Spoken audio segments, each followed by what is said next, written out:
All right, everybody, welcome back to the #1 television program in the history of the entire universe. I am Brian Lee Durfee, author of The Forgetting Moon, The Blackest Heart, and The Lonesome Crown, all three books published by Simon & Schuster's Saga Press. Today I'm going to be reviewing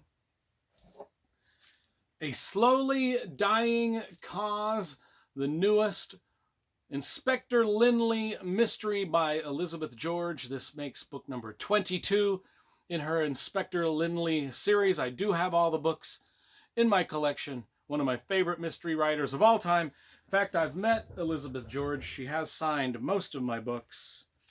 I've got one of them right here. Signed right there. Anyway, I love showing off my signed books.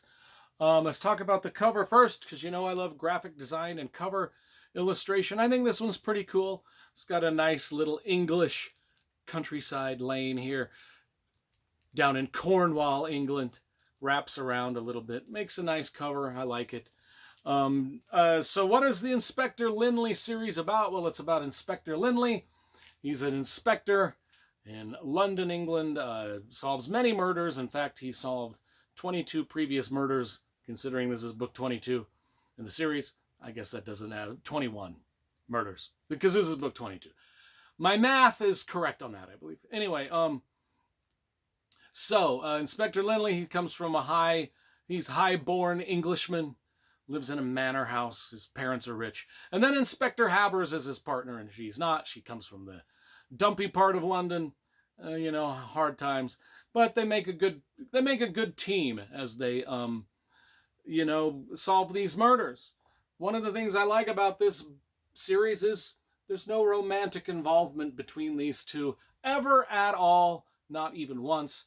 They all have their own love lives separate from each other, and so we don't have to have this weird sexual tension between our two main characters, which is cool. That's fine. There's a lot of series that I follow that I love that have that going for it, but this one just doesn't.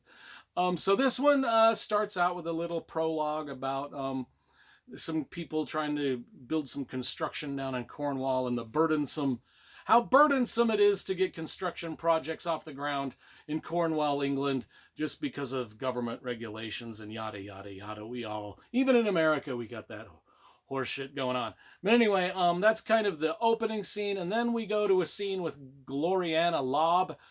She herself, Gloriana, now I can relate to Gloriana. Gloriana has started a vlog, a YouTube channel.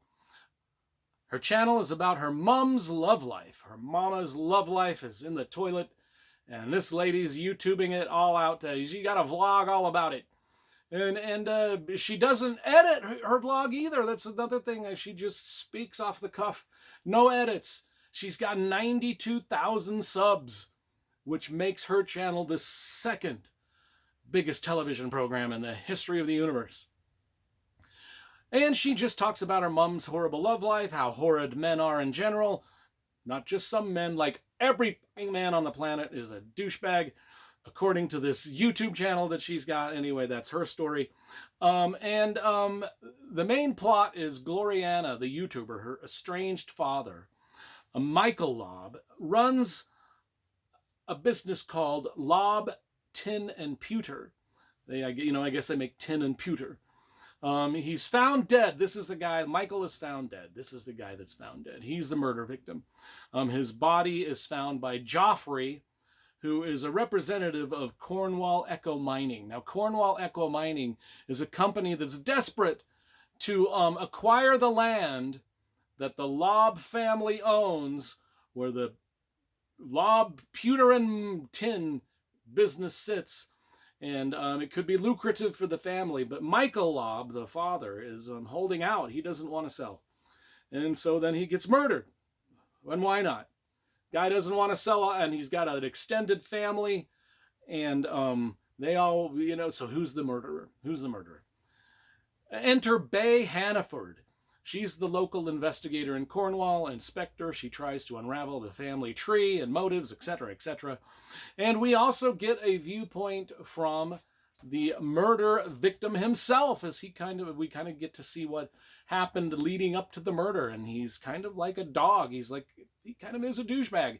This is one of those things where he He's got kids that are, older, but yet he's in love with himself with a teenage girl, an underage girl.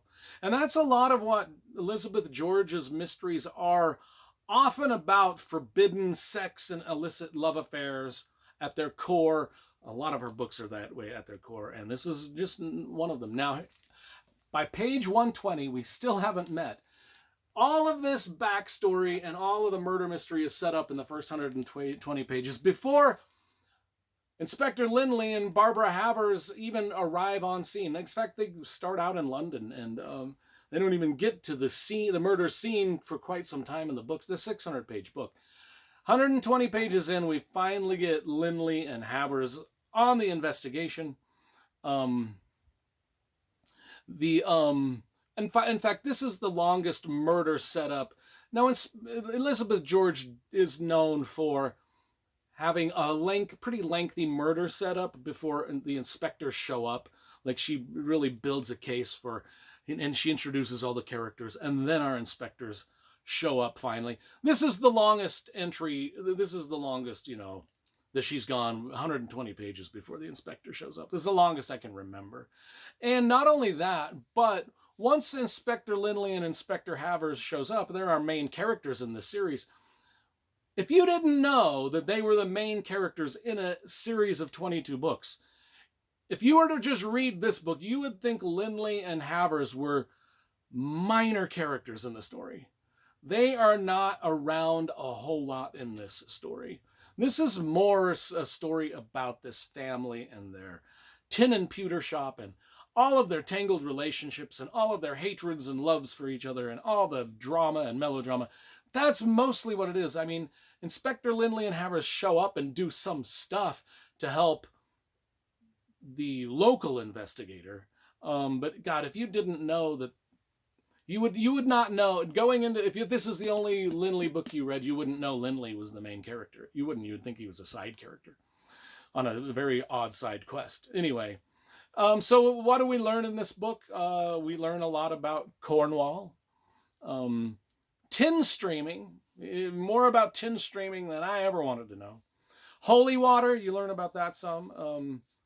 The relationships between adult men and children, which none of us want to know about, but sometimes that's part of a murder mystery. And I will say, the girl in the story wasn't really a children. They met.